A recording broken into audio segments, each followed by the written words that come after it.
It's off-season on Korean Street here in Dandong, China's main gateway to North Korea. But even though it's winter, there should be more North Korean tourists using their one-day passes into China. Buying supplies, it would seem simple in most of the world, but unavailable in their isolated country. Yu Qing and her husband were laid off by a Chinese state-run business 5 years ago. They opened this restaurant in the heart of Dandong and have been doing very well until recently. Our business has been affected a lot since people started talking about sanctions against North Korea. There's a big decrease in the number of customers. Like yesterday, there were only 2 tables of customers from North Korea. Normally, there would be 4 or 5 tables.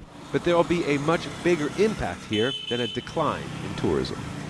One element of these toughest ever sanctions against North Korea came after weeks of closed-door negotiations between the United States and China.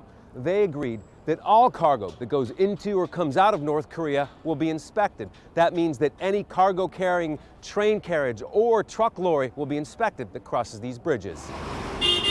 And the responsibility of policing these new sanctions here rests on the Chinese government. China says it agreed to tougher sanctions as they see them as a way to pressure North Korea back to negotiations at the 6-party talks. They stalled 8 years ago. China sees the talks as the best way to end the diplomatic confrontation between most of the world and North Korea. An emblem of the high hopes of the Sino-North Korean trade relationship, China spent $350 million on this bridge that was due to open 2 years ago. But on the North Korea side of the Yalu River, reportedly, scant little work has been done, only a dirt ramp. With these new sanctions in place, this might remain a bridge to nowhere for years to come. Scott Heidler, Al Jazeera, Dandong, China.